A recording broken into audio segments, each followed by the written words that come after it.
sebelumnya perkenalkan, kami dari mahasiswa Universitas Pakuan dan di sini aku Nalia dan di samping aku ada Ratu, Nisa, Iwan dan juga Riri. Dan di sini kita izin minta waktunya Pak untuk mewawancarai Bapak sebagai narasumber untuk mata kuliah komunikasi organisasi. Baik. Ya, sebelumnya boleh kita bertanya siapa nama Bapak dan jabatannya sebagai apa? Oke. Halo, assalamualaikum warahmatullahi wabarakatuh. Selamat siang ya. Perkenalkan, nama saya Vitaly Yuliansyah. Saya bekerja di PT Alnusa Petrovin sebagai manajer quality management. Oke. Nah, kalau misalkan boleh kita tahu berarti nama perusahaannya Alnusa Petrovin. Iya. Kalau misalkan Alnusa Petrovin itu bergerak dalam bidang jasa apa gitu Pak? Iya. Alnusa Petrovin saat ini bergerak di bidang jasa logistik dan distribusi BBM ya. Utamanya support kliennya dari PT Pertamina. Kalau Pertamina kan mungkin ada-ada udah pada kenal ya. Iya. Gitu. Nah, kalau misalkan dalam segi struktur bagian organisasinya itu di PT Alnusa itu ada apa aja Pak? Struktur kalau secara umumnya, secara besarannya di Alnusa Petrovin itu terbagi dari tiga direktorat.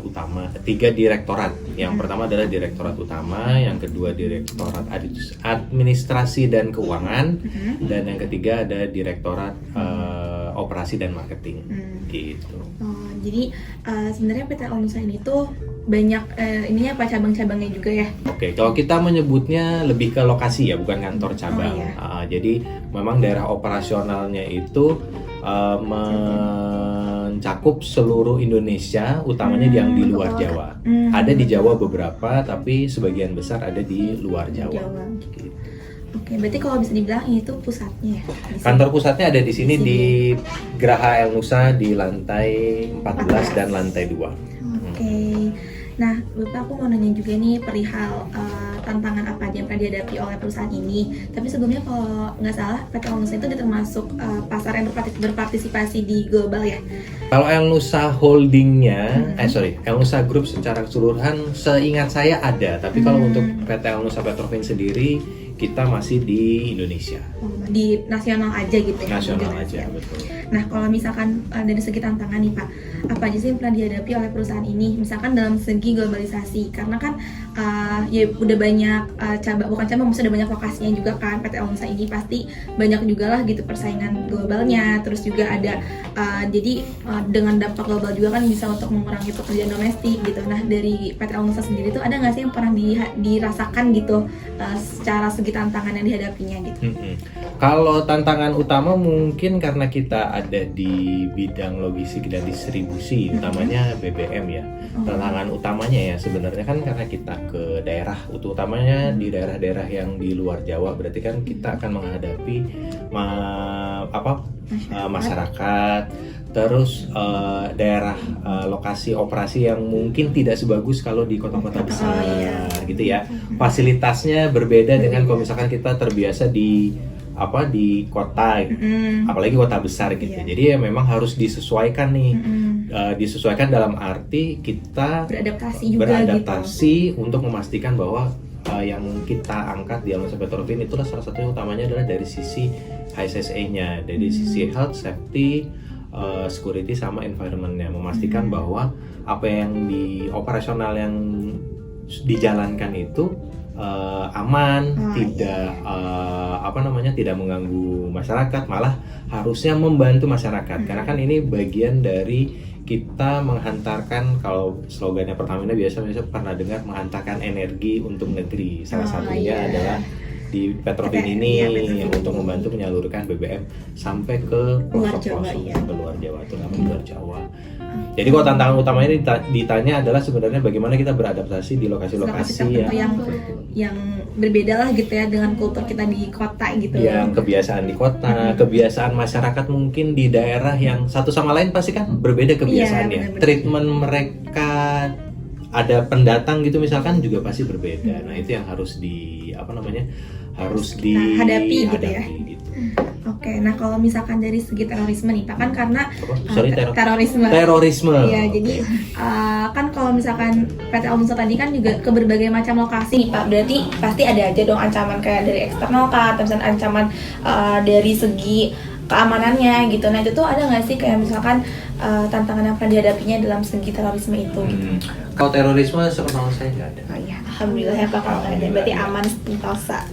Nah, terus kalau misalkan tantangan dalam segi demografinya nih Pak, apakah di perusahaan ini misalkan hanya menerima pegawai dari beberapa suku aja atau ras, misalkan dari usia gitu. Oke. Terus juga pernah ada nggak sih kayak pemberlakuan dari latar belakang yang berbeda, misalkan kayak kita kan di sini di Jakarta yang notabene masih ya bersahabat dengan Jabodetabek lah gitu. Misalkan ada yang daftar ke sini pegawai di sini yang di luar Jabodetabek terus tapi perlakukannya beda gitu. Oke. Nah, apakah ada yang seperti itu?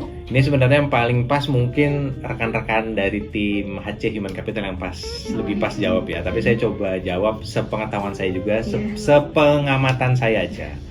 Sejauh ini semua yang join di Anusa Petrofin itu tidak mempertimbangkan dia umur berapa, mau dari Gen Z, Boomer, milenial, Alpha belum kerja lah ya, Beta apalagi ya kan. Nah itu semuanya kita lihat dari sisi kompetensi, skill yang dimiliki dan kesesuaian kebutuhan di perusahaan gitu. Oke, nah selanjutnya tantangan dari perubahan iklimnya, karena kan pasti dari PT Anusa ini juga dituntut oleh investor ataupun eksternal ini untuk bisa menyajikan yang berkualitas, yang ramah lingkungan gitu. Nah, tadi kan ya sempat udah di-mention ya, pasti menyajikan apa sih yang pastinya ramah untuk masyarakat gitu, ramah lingkungan. Nah, tapi ada nggak sih tantangan dari segi perubahan iklimnya gitu, misalkan kayak ya tercemar kah atau kayak gimana gitu karena iklim? Oke, kalau karena perubahan iklim ya, balik lagi nih ke operasional di lapangan, di lokasi. Iklimnya kalau misalkan berubah berarti kan mungkin ada hujan lebat, angin, longsor, itu pada saat melewati jalur distribusi itu bisa menghambat gitu. Nah itu makanya biasanya kalau misalkan kita sebelum mulai operasi dan secara periodik ini diupdate, namanya mungkin pernah dengar namanya journey risk management. Jadi kita tahu nih kondisi rute yang akan dilewati si mobil tangki, kita mendistribusikan dapat mobil tangki, memastikannya itu apa aja nih kira-kira yang risiko-risiko yang ada sepanjang perjalanan, dan itu sudah kita coba mitigasi dari awal. Walaupun mungkin nanti dalam realnya pelaksanaannya mungkin ada yang berbeda, tapi setidaknya kita sudah coba mengidentifikasi risiko-risiko di awal. Itu kalau lihat dari tantangan iklimnya ya. Nah, kalau udah nanya terkait perubahan iklim, teroris gitu-gitu Pak, aku pengen nanya sekarang terkait dari Bapak gitu. Kalau dari contoh relate informasi tentang Bapak gitu, terkait informasi yang berkaitan dengan tugas terus tanggung jawab Bapak di dalam perusahaan ini tuh, boleh dikasih contoh nggak Pak? Bapak sampaikan aja gitu. Oh berarti job desk ini. Oke, kalau job desk seperti tadi saya sampaikan di awal, saya itu ada di namanya fungsi quality management.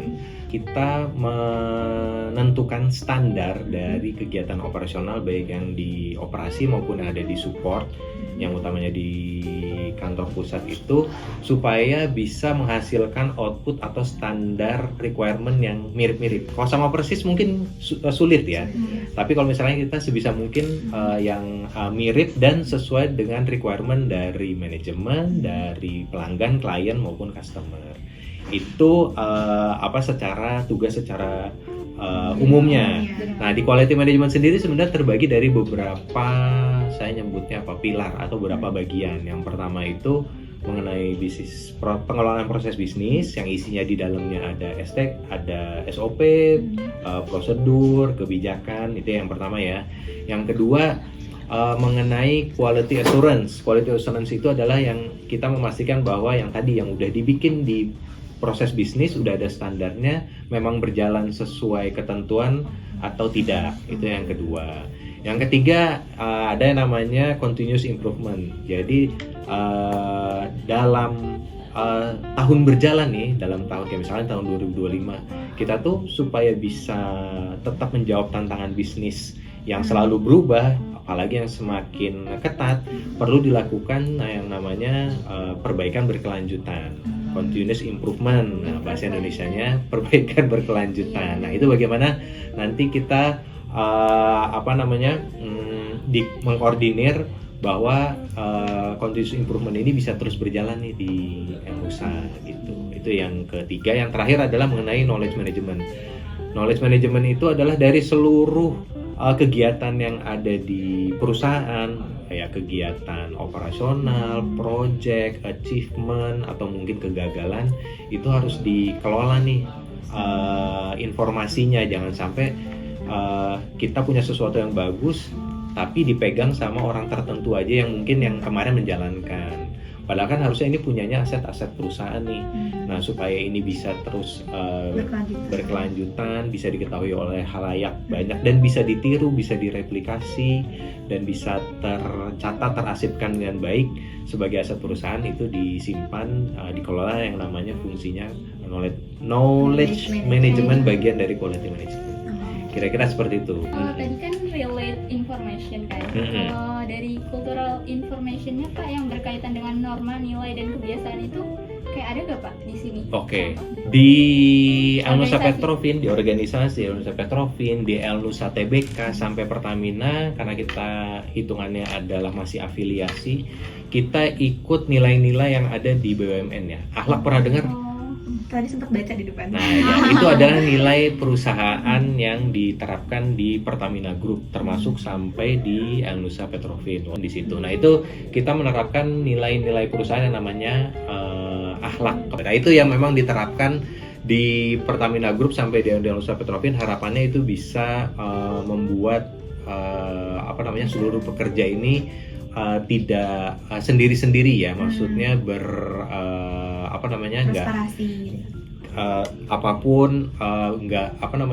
bekerja sendiri-sendiri, saling kerjasama, saling mendukung, saling membantu. Nah, itu kita mencoba menerapkan secara terus si nilai-nilai akhlak itu tadi. Gitu.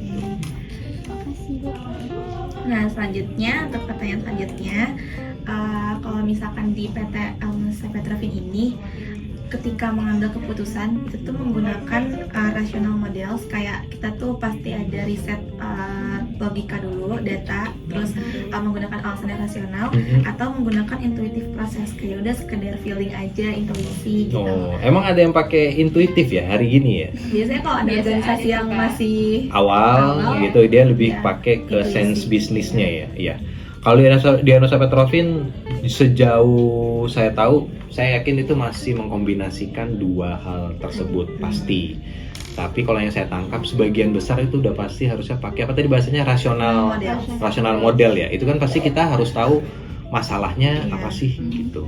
Masalahnya apa? Terus kita udah tahu masalahnya, pasti kan kita harus tahu secara historis, secara data, kita tahu masalahnya apa. Tapi kalau nggak didukung dengan data, dengan faktanya, kan bisa jadi nanti pengambilan keputusannya bisa keliru, bisa tidak optimal, bisa keliru, bisa tidak optimal ya gitu kan. Maka dari itu pasti dari kita tahu masalahnya apa, misalkan kita udah tahu data pendukungnya apa, pasti kan kita harus evaluasi dulu ya.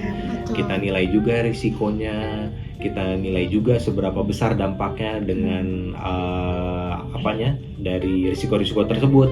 Belum lagi nanti kita coba analisa alternatif dari masalah. Kan biasanya kita bikin nggak akan mengajukan cuma satu solusinya gitu kan ya. Ada plan A, plan B, solusi A, solusi B gitu.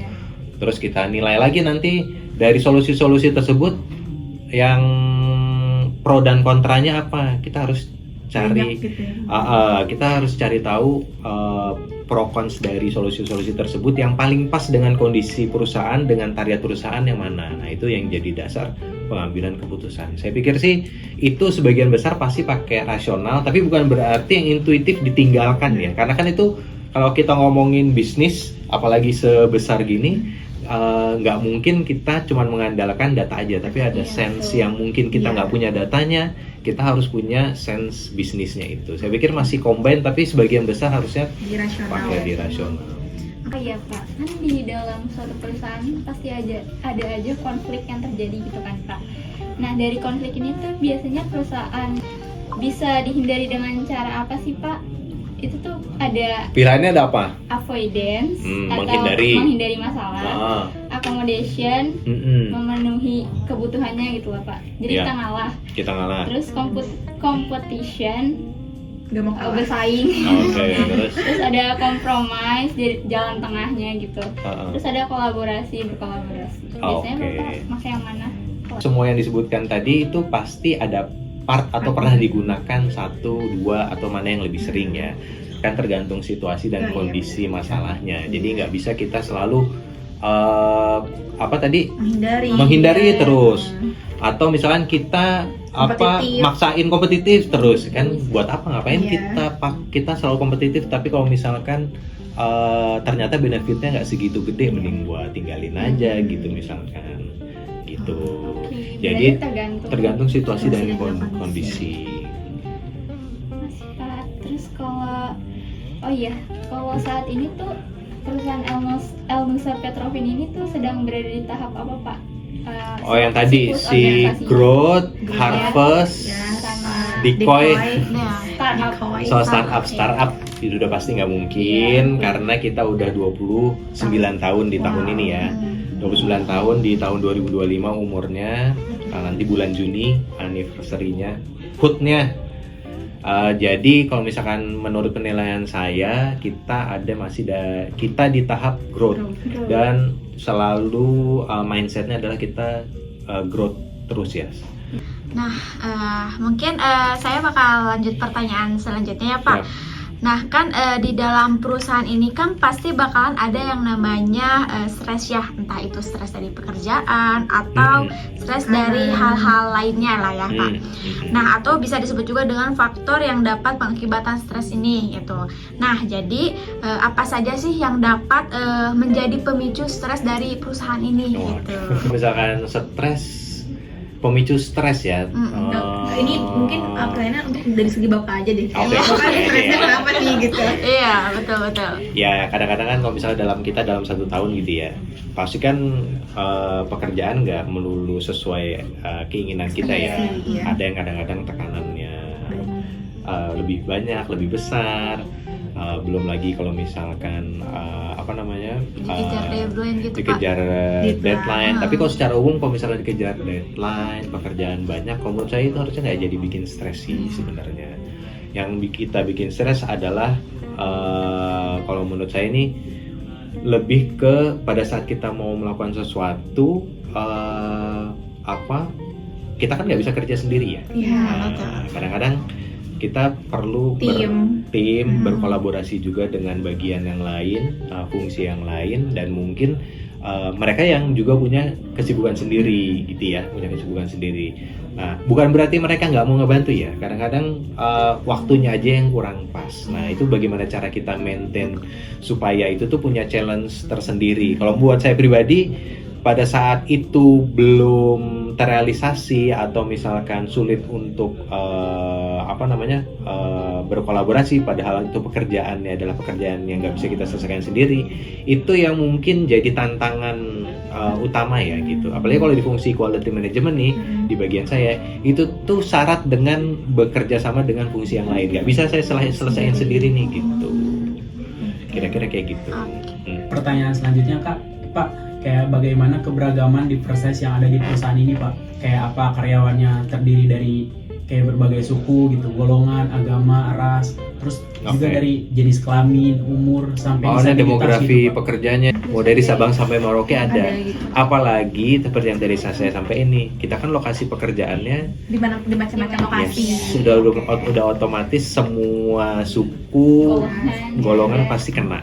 Gitu ada. Tapi kalau misalkan secara generalnya gitu Pak, kayak usianya itu berapa ya kira-kira? Nah, balik lagi nih demografi ya. Kalau umurnya kira-kira ya, ini saya sepengamatan aja ya. 25, mayoritas 25 sampai 40 lah. Pertanyaan terakhir ya Pak. Jadi teknologi di sini tuh di perusahaan itu pakai teknologi komunikasi apa? Kayak misal email atau website buat media publikasinya, atau platform digital lain. Hampir semua di Elnusa Petrofin udah dipakai ya. Utamanya kalau untuk yang formal kita pasti pakai email.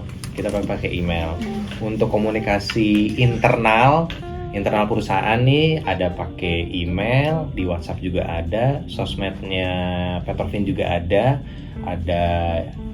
kalau anak sekarang ngomongnya apa, IG ya, IG kalau saya sih taunya.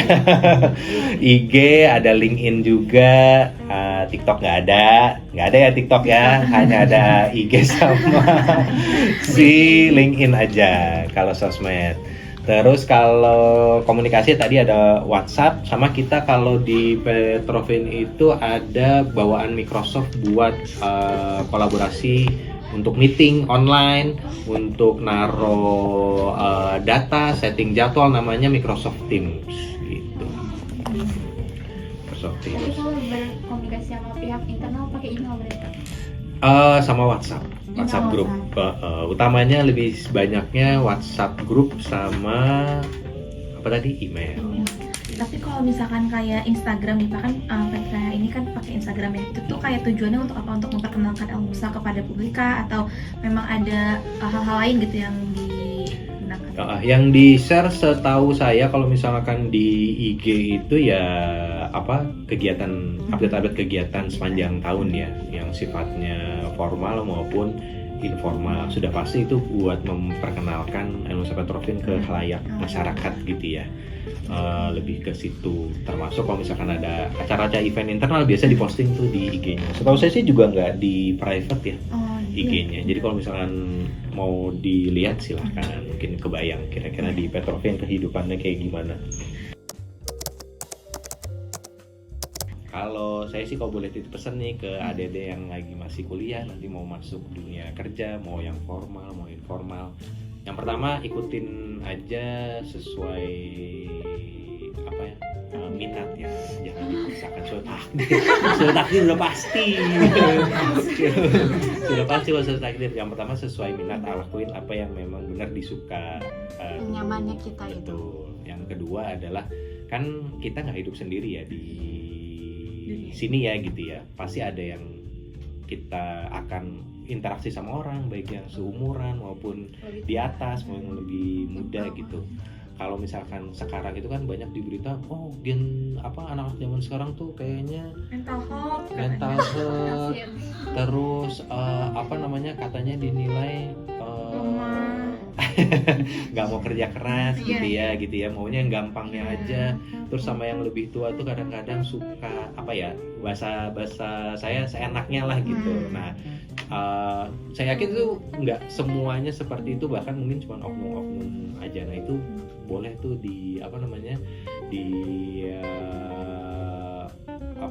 disebarluaskan, bahwa dikasih contoh yang bukan berarti harus nunduk atau apa ya, tapi lebih kita saling menghargai aja satu sama yang lain. Kita harus nunduk, harus hormat. Kalau menurut saya nggak perlu, tapi kita saling menghargai aja. Itu aja sih. Oke Pak, mungkin dari kita cukup sekian gitu untuk pertanyaannya. Sebelumnya kita dari kelompok 5 mau ngucapin terima kasih banyak. Sama-sama, mohon maaf ya kalau ada kurang-kurang. Sudah sangat amat Membantu banget. Siap. Apalagi kita nih yang kayak ngeganggu Aman. gitu. Sudah dijadwalin Bu Sukriya kemarin titip pesan, bisa nggak dibantu? Siap Bu. Kita kan maksudnya dari masih awam ya Pak, terus kita dapat pembelajaran ilmu dari Bapak juga sekarang. Jadi mau ngucapin terima kasih banyak juga, dan semoga wawancara ini bermanfaat untuk kita gitu, untuk menambah wawasan kita. Dan sekali lagi terima kasih banyak ya Pak Fitra. Sama-sama.